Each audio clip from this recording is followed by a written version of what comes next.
दुआसू podcast के सभी दर्शकों का मेरा नमस्कार। मैं डॉक्टर अजय प्रताप सिंह, सह आचार्य जीवाणु विज्ञान विभाग, पशु चिकित्सा महाविद्यालय दुआसू मथुरा से आपका स्वागत करता हूं। आज हम एक अति महत्वपूर्ण विषय जो कि वन हेल्थ विषय है, उस पे हम चर्चा करने के लिए इस शामिल हुए हैं और इस चर्चा के लिए हमारे साथ जुड़े हैं इसी महाविद्यालय के पशु जन स्वास्थ्य विभाग से सहायक आचार्य पद पर कार्यरत डॉक्टर पारुल। डॉक्टर पारुल, मैं इस कार्यक्रम में आपका स्वागत करता हूं। डॉक्टर पारुल, आजकल हम देखते हैं कि विश्व में हर जगह पे वन हेल्थ या एक स्वास्थ्य के बारे में बहुत ही चर्चाएं हो रही हैं और जनमानस को इसके बारे में बहुत ज़्यादा जानकारी नहीं है। तो क्या आप बड़े आसान शब्दों में जितने भी हमारे जो दर्शक हैं उनको वन हेल्थ के बारे में थोड़ी जानकारी दे सकते हैं? धन्यवाद डॉक्टर अजय। सभी श्रोताओं को मेरा सादर नमस्कार। जैसा कि हम सबको विदित है कि वन हेल्थ एक स्वास्थ्य एक विषय संपूर्ण विश्व पटल पर चर्चित है। यह एक ऐसा दृष्टिकोण है जो मनुष्यों, जानवरों और पर्यावरण के स्वास्थ्य को एक दूसरे से जोड़ता है, क्योंकि यह सभी प्रत्यक्ष या अप्रत्यक्ष रूप से एक दूसरे पर निर्भर हैं। साधारण शब्दों में यदि हम इसके बारे में समझें तो यह कह सकते हैं कि जानवर अर्थात पशु और पक्षी, पर्यावरण यानी प्रकृति स्वस्थ होंगे तभी मनुष्य स्वस्थ रह सकता है, क्योंकि यह सभी परस्पर एक दूसरे से जुड़े हुए हैं और निर्भर हैं। यदि हम किसी एक का भी महत्व कम कर दें तो बाकी दो प्रभावित होंगे। एक उदाहरण के माध्यम से हम इसको भली प्रकार समझ सकते हैं। आजकल हानिकारक कीटों को नियंत्रित करने के लिए फसलों, पौधों पर कीटनाशक रसायन और पेस्टिसाइड का छिड़काव किया जाता है। यह कीटनाशक फसलों से मिट्टी में आ जाते हैं और फिर अनाज, सब्जी और फल के माध्यम से भोजन में आ जाते हैं। एक तरफ यह मानव शरीर में प्रवेश कर लिवर, किडनी जैसे महत्वपूर्ण ऑर्गन को प्रभावित कर मानव स्वास्थ्य को खराब कर रहे हैं, तो दूसरी तरफ मिट्टी में मिलकर मृदा को दूषित कर रहे हैं। इस प्रकार हमें यह समझना होगा कि किस तरह मानव स्वास्थ्य पर्यावरण के स्वास्थ्य के साथ जुड़ा हुआ है।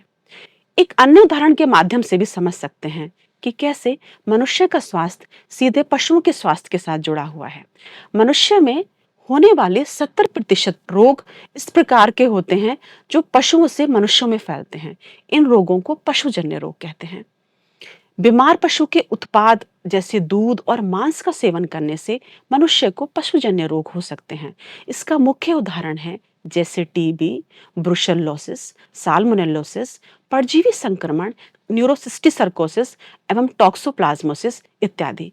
इस प्रकार स्वस्थ पशु के उत्पाद का सेवन कर हम मनुष्य के स्वास्थ्य की रक्षा कर सकते हैं।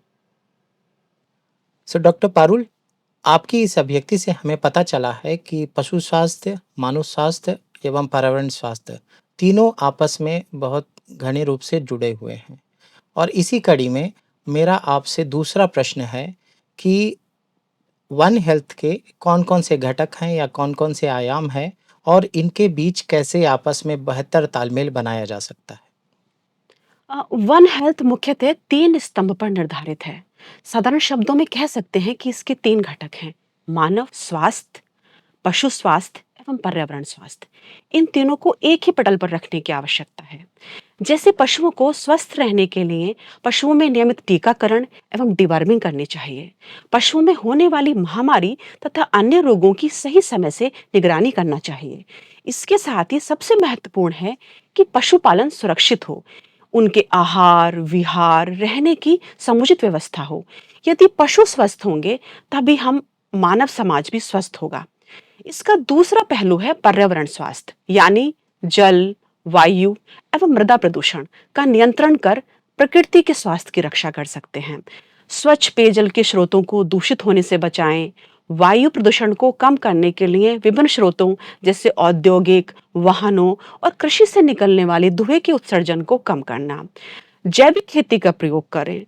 मृदा के प्रदूषण को रोकने के लिए जैव विविधता जैसे जंगलों, जंगली जानवरों, वृक्षों इत्यादि का संरक्षण करना चाहिए। यदि पर्यावरण स्वस्थ होगा तभी हम स्वस्थ समाज की कल्पना कर सकते हैं। इसका एक अन्य पहलू भी है, वो है मानव स्वास्थ्य। नियमित साफ सफाई, बीमारियों से बचाव के लिए टीकाकरण एवं समाज में स्वस्थ की शिक्षा के प्रति जागरूकता लाना अति आवश्यक है। जी, आपने बताया कि हम किस तरीके से मनुष्यों, पशुओं एवं पर्यावरण को स्वस्थ रख सकते हैं। डॉक्टर पारुल, इसी श्रृंखला को आगे बढ़ाते हुए इस बात पर रोशनी डालें कि हमारा समाज वन हेल्थ की इस अवधारणा से किस प्रकार लाभान्वित हो सकता है। डॉक्टर अजय, आपका प्रश्न बहुत अच्छा है। यदि हम वन हेल्थ के लाभों के बारे में बात करें, तो इसका मुख्य लाभ यह है कि हम इसके प्रयोग से मनुष्य एवं पशुओं में रोगों की रोकथाम कर सकते हैं। उदाहरण के अनुसार, पशुओं में होने वाली टीबी या ट्यूबरकुलोसिस, जो कि कच्चे व अधपके दूध के सेवन से मनुष्यों को फैलती है, यदि हम प्रारंभिक अवस्था में ही इस टीबी वाले पशु की पहचान कर उसको अलग कर दें, तो इस तरीके से हम पशुओं से मनुष्यों में टीबी के संक्रमण को रोक सकते हैं। दूसरा लाभ है खाद्य सुरक्षा और पोषण में सुधार। यदि हम स्वस्थ पशु के उत्पादों का प्रयोग अपने भोजन में करते हैं, तो इस प्रकार हम खाद्य सुरक्षा भी होगी और पोषण में भी सुधार होगा। इसका तीसरा मुख्य लाभ है आर्थिक लाभ। मनुष्य एवं पशुओं के रोगों को नियंत्रित कर हम कहीं ना कहीं देश की जीडीपी को बढ़ाकर देश के आर्थिक लाभ पहुंचा सकते हैं। इसके साथ ही जलवायु में हो रहे नकारात्मक परिवर्तन का प्रभाव भी वन हेल्थ की मदद से हम कम कर सकते हैं। डॉक्टर पारुल, आपके विचार इंगित करते हैं कि किस तरह वन हेल्थ हमारे देश को सामाजिक एवं आर्थिक लाभ पहुंचा सकता है। हमारे देश में वन हेल्थ को लेकर सरकार ने क्या पहल की है और इसको अपनाने में क्या चुनौतियां हैं, इसके बारे में हमें बताएं। डॉक्टर अजय जी, आपने एक बहुत महत्वपूर्ण प्रश्न पूछा है। भारत सरकार ने वन हेल्थ को लेकर अपना एक दृष्टिकोण अपनाया है, जिसका उद्देश्य मानव, पशु व पर्यावरण स्वास्थ्य के बीच संतुलन और समन्वय स्थापित करना है। दूसरा मुख्य उद्देश्य पशुओं और से मनुष्यों में होने वाली बीमारियां, जिनको जूनोटिक डिजीज कहते हैं, इनका नियंत्रण करना है। तीसरा मुख्य उद्देश्य एंटी माइक्रोबियल रेसिस्टेंस के प्रति जागरूकता एवं उसको नियंत्रित करना है। एंटी माइक्रोबियल रेसिस्टेंस में जीवाणु दवाओं के प्रति प्रतिरोध विकसित कर लेते हैं, जो उन्हें मारने या उनकी वृद्धि को रोकने के लिए बनाई गई हैं। इसके तहत भारतीय सरकार ने राष्ट्रीय एक स्वास्थ्य मिशन, राष्ट्रीय वन हेल्थ प्लेटफॉर्म एवं राष्ट्रीय एक स्वास्थ्य संस्थान, जो कि नागपुर में है, की स्थापना की है। यदि हम इसकी चुनौतियों के बारे में बात करें, तो तीन मुख्य विभाग, मानव स्वास्थ्य विभाग, पशु विभाग और पर्यावरण विभाग हैं। इन तीनों में कहीं ना कहीं तालमेल की कमी है, जिसमें हमें इसके बीच समन्वय स्थापित करना है। हम यदि हम वन हेल्थ को लागू करना चाहते हैं, तो हम इन इन तीनों को एक प्लेटफॉर्म पर एक साथ लाना होगा एवं इन्हें अपने आंकड़ों की साझेदारी करनी होगी। भारत में एक और मुख्य चुनौती है वन हेल्थ के प्रति जागरूकता का अभाव।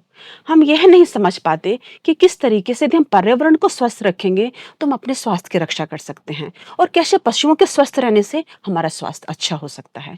अब समय आ गया है कि जनमानस को इसके महत्व समझना चाहिए तथा इसके लिए जागरूक होना चाहिए।